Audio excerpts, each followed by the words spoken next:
గృహంలో కుష్ఠరోగితో ఉన్న వ్యక్తి విడుదల పొందుకున్న ఆ గృహంలో లాజరు కనపడతాడు మనకి. లాజరు అక్క కనపడుతుంది మనకి. హల్లెలూయా.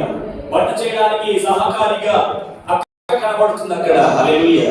నా ప్రశ్న తెలుసమ్మా, యేసయ్యకు తైల అభిషేకాన్ని చేసింది ఎవరు?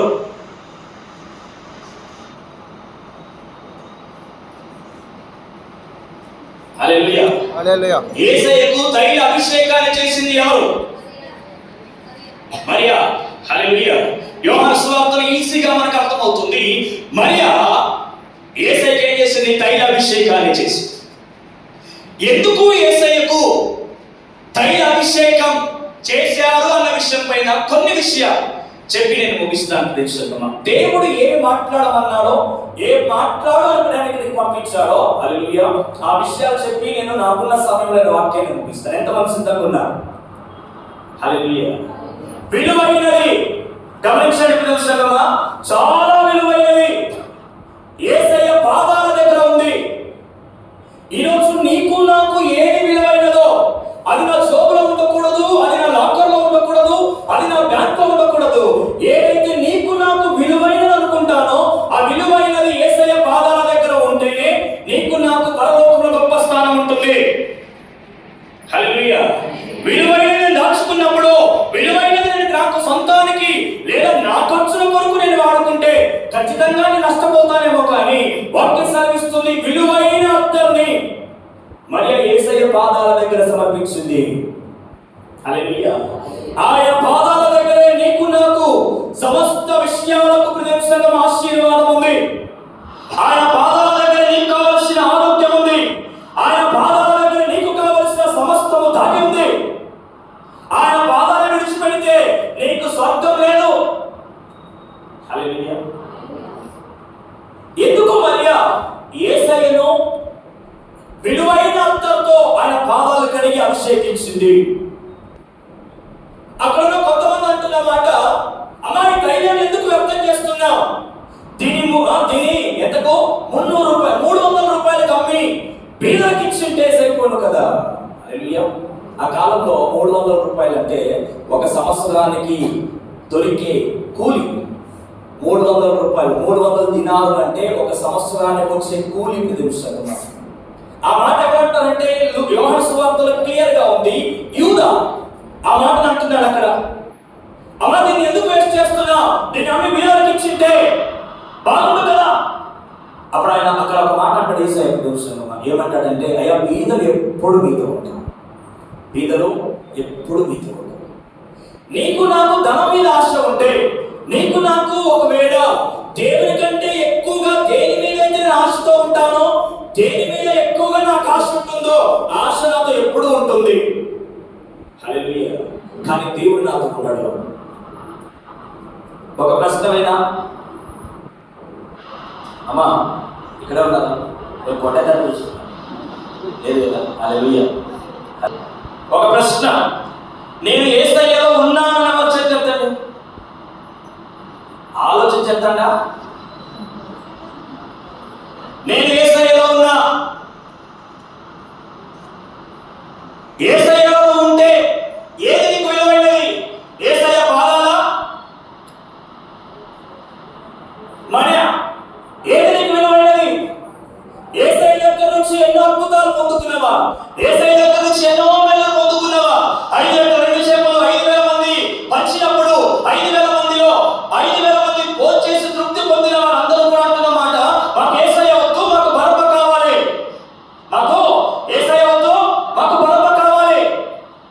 లాజరు చనిపోయి 4 రోజుల తర్వాత యేసయ్య వచ్చినప్పుడు మరియ వల్ల మార్త వచ్చింది.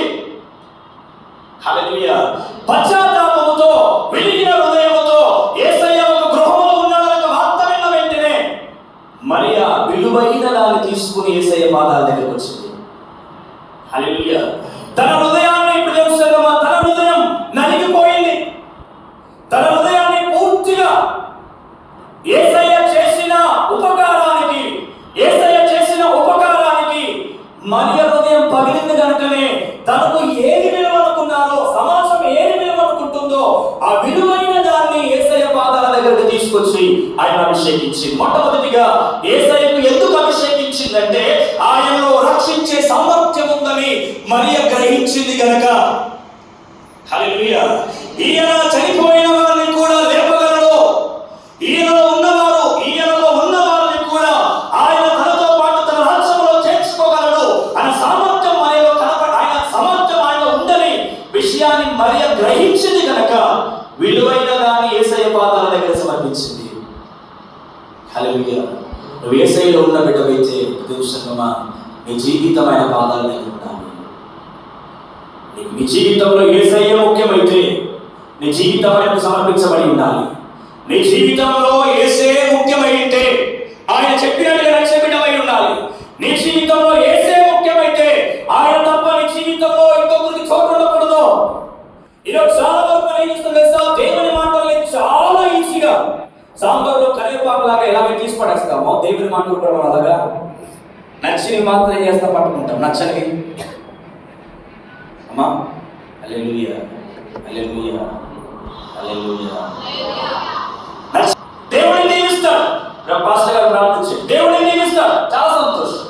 లేదు నీలో మిస్టేక్ ఉంది, లేదు సిస్టర్ నీలో మిస్టేక్ ఉంది, సరి చేసుకోమంటే ఏం చేస్తాం మనం? దేవుడి వాటిని ఈజీగా పట్టేస్తాం. కానీ మరి అలా కాదు తెలుసా? విలువైన దాన్ని ఏంటంటే విలువైన దాన్ని యేసయ్య పాదాల దగ్గరకు తీసుకొచ్చింది. చాలా మంది చాలా మాట్లాడారు. ఎందుకు వేస్ట్ చేస్తున్నా, ఎందుకు వ్యర్థం చేశావు, అమ్మి బీదరికి ఇచ్చింటే నీ పేరు హల్లెలూయా నలుగురికి లోకంలో సహాయం చేస్తే ఈ లోకంలోనే ఉంటుంది. నేను దేవుడికి ఏది చేస్తానో, హల్లెలూయా దేవుడికి నేను ఏది చేస్తానో అది నేను చనిపోయినా కూడా నాతో పాటు వస్తుంది. హల్లెలూయా. నేను చేసే ఆరాధన, నేను చేసే ప్రార్థన, నా భక్తి యేసయ్యను చూసి నేను చేయాలి. నా ఆరాధన దేవుడు ఇష్టపడాలి, నా భక్తి యేసయ్య ఇష్టపడాలి. ఎందుకు అభిషేకించాడు దేవుడు? ఆయనలో రక్షించే సామర్థ్యం ఉంది. నిన్ను రక్షించేది ఆయనే, నిన్ను కాపాడేది ఆయనే, నీకు నిత్య జీవాన్ని ఇచ్చేది ఆయనే. ఆయనలోనే మోక్షం ఉంది. ప్రేమించమ్మా, ఆయనలోనే మోక్షం ఉంది. ఎవరి పాదాలు పట్టుకుంటున్నావు నువ్వు? ఎవరి చెంత చేరి ఉన్నావు నీవు? హల్లెలూయా. నా దేవుడు టైంపాస్ బిస్కెట్ కాకుండా తెలుసమ్మా. క్రీస్తు నీ కొరకు నా కొరకు ఆయన చేసిన త్యాగాన్ని ఒక్కసారి గుర్తెరుగుదాం. ఒళ్ళంతా చీలిపోతున్నా, తల మీద ముళ్ళ కిరీటాన్ని గుచ్చుతున్నా, ముఖం మీద వస్తున్నా, గడ్డ పట్టుకోలాగితే చర్మంతో పాటు గడ్డ బయటకు వచ్చినా, తనలో ఎంతో మంది ఆయన నుండి ఎన్నో ఉపకారాలు పొందుకున్నా, ఎన్నో మేలు పొందుకున్నా, హోసన్నా హోసన్నా హల్లెలూయా హల్లెలూయా అన్న వారందరూ కూడా ఆయనకు విరుద్ధంగా మాట్లాడిన రాత్రికే డబ్బులతో అమ్ముడుపోయి ఎవరు బాగైన వారు, స్వస్థత పొందుకున్న వారు, రక్షించబడిన వారు, హల్లెలూయా ఆయనను దూషిస్తున్నా, ఆయనను భయంకరంగా హింసిస్తున్నా, కొరడాలతో కొడుతున్నా కూడా తండ్రి ఏమి చేస్తున్నారో మీరు ఎరగరు, వీరిని క్షమించు, వీరిని క్షమించు. ఒక మాట చెప్పున, యేసయ్య ఒంటి మీద పడిన దెబ్బలు, ఆయన వెళ్ళంతా చీలిపోయింది, రక్తంలో ఒక్క చుక్క కూడా రక్తం లేదు, ఒంటిలో ఒక్క చుక్క కూడా రక్తం లేకుండా భారమైన శిలువను మోస్తూ హల్లెలూయా నిన్ను నన్ను నిత్య జీవానికి పరలోకానికి చేర్చడానికి ఎన్నో అవమానాలు, ఎన్నో దెబ్బలు తిన్నా అది ఏది కూడా యేసయ్యకు బాధను కలిగించలేదు. ఏ కొరడ దెబ్బ కూడా ఆయనకు నొప్పిని కలిగించలేదు. ఏ అవమానము కూడా ఆయన నొప్పి కలిగించలేదు. హల్లెలూయా. సంతోషంగా ప్రతి ఒక్కటి కూడా, ప్రతి ఒక్క దెబ్బ, ప్రతి ఒక్క అవమానాన్ని సంతోషంగా దేవుడు స్వీకరించాడు. కారణం నిన్ను రక్షించడానికి, నిన్ను కాపాడడానికి, తన ఉద్దేశాన్ని జీవితం నెరవేర్చడానికి. ఆయనకు బాధ కలిగించే విషయం చెప్పనా? కొరడా దెబ్బ ఆయనకు బాధ ఇవ్వలేదు, అవమానం ఆయనకు బాధ ఇవ్వలేదు.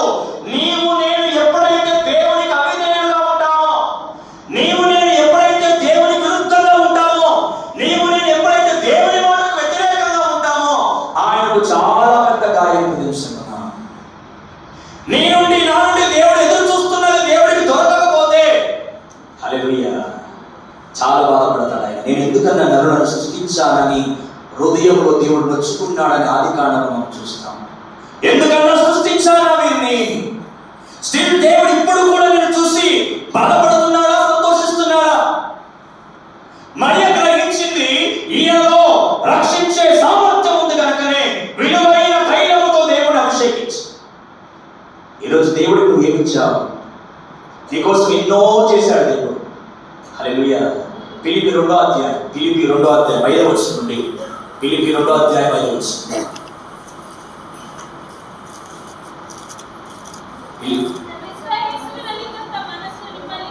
క్రీస్తు యేసువినలిద్దంత మనసు నిమ్మల్ని ఇరని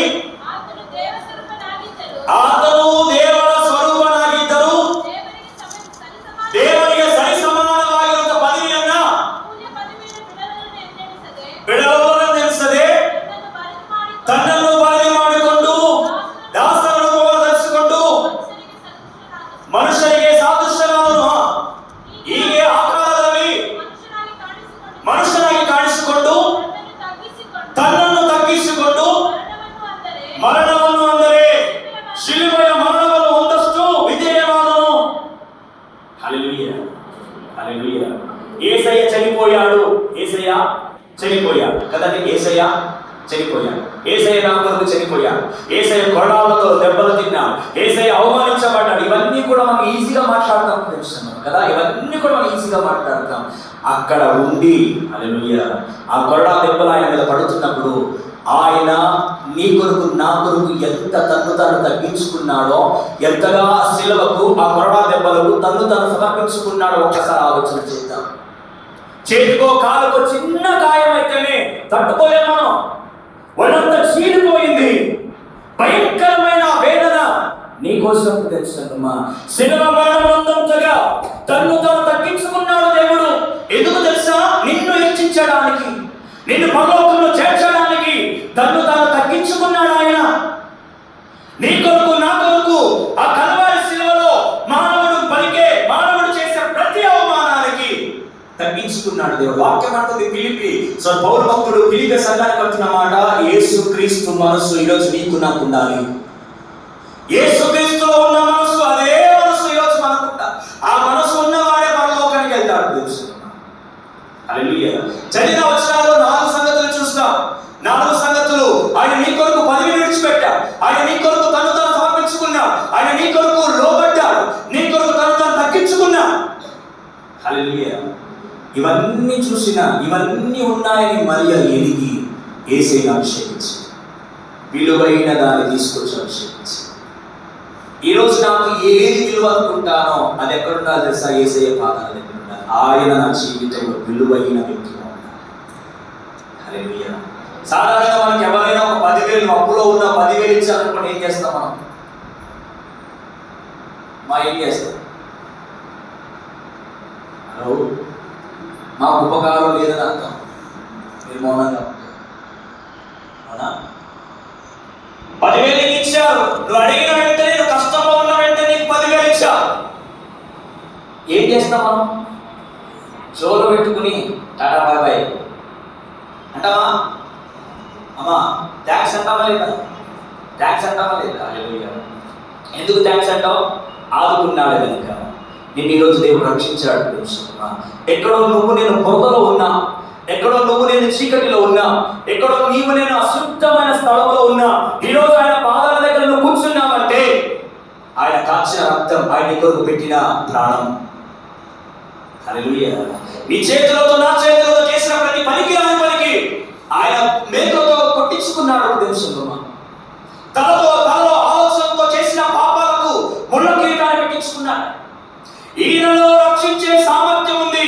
చనిపోయిన వారిని ఎప్పుడైనా బ్రతికించగలడు సామర్థ్యం కలిగిన దేవుడు ఈయన. ఆయన విలువైన దాన్ని తీసుకొని చేసే అభిషేకించింది.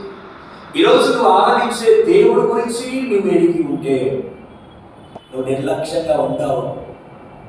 హల్లెలూయా. ఒక ప్రశ్న అడిగినా, యేసయ్య ఇప్పుడు మధ్యాకాశానికి వచ్చాడు అనుకోండి, ఎంతమంది ఎత్తబడతారు? హలో హలో అమ్మా, ఎంతమంది ఎత్తబడతాం? యేసయ్య ఇప్పుడు మధ్యాకాశానికి వచ్చా, ఎంతమంది ఎత్తబడతాం? ఎత్తబడాలి అంటే విలువైనది నీ హృదయం, విలువైనది నీ జీవితం. నీ జీవితాన్ని దేవునికి సమర్పించు. ఆయన బిడ్డగా బ్రతుకు. ఆయనకి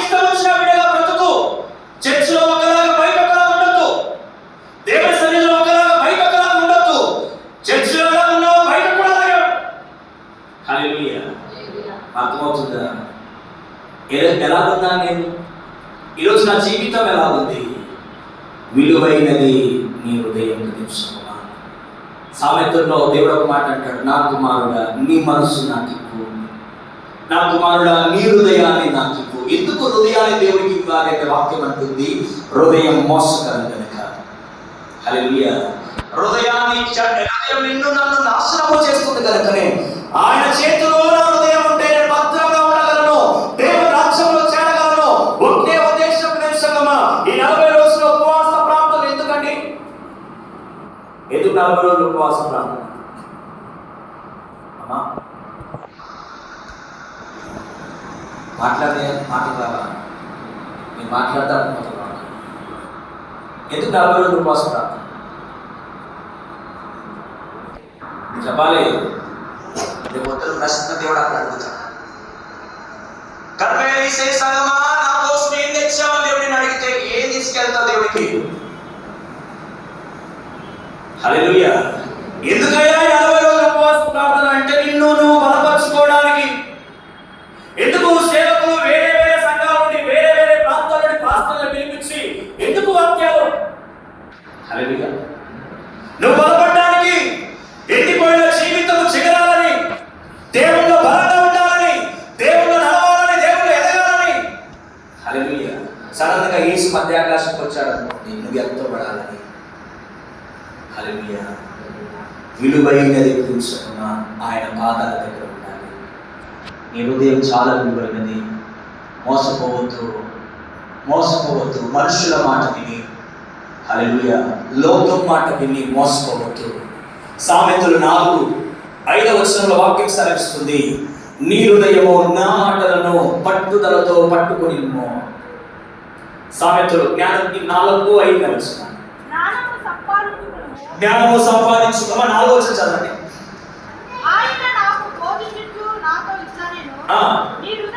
నీ హృదయము పట్టుదలతో నా మాటలను. ఎవరి మాటలు? ఎవరి మాటలు చెప్పండి? ఎవరి మాటలు? ఎవరి మాటలు? యేసయ్య మాటలు. పట్టుదలతో నేను బ్రతికించేది ఆయన మాట, నేను రక్షించేది ఆయన మాట. మరియా దేవుని మాటలు విన్నది కనుక, మరియా యేసయ్య పాదాల దగ్గర కూర్చుని ఆయన మాటలు విన్నది కనుక మాటల్ని పట్టుకుంది తెలుసుకున్నా. హల్లెలూయా. ఆయనలో రక్షించే సామర్థ్యం ఉందని అభిషేకించింది. రెండవదిగా మార్కు సువార్త 14వ అధ్యాయము 6వ వచనం నుంచి 7వ వచనం చూద్దాం.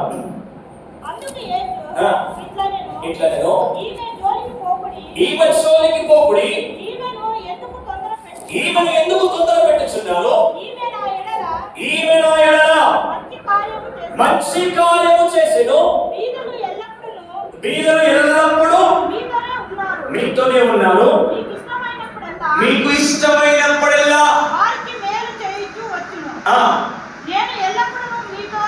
నేను ఎల్లప్పుడూ మీతో ఉండను.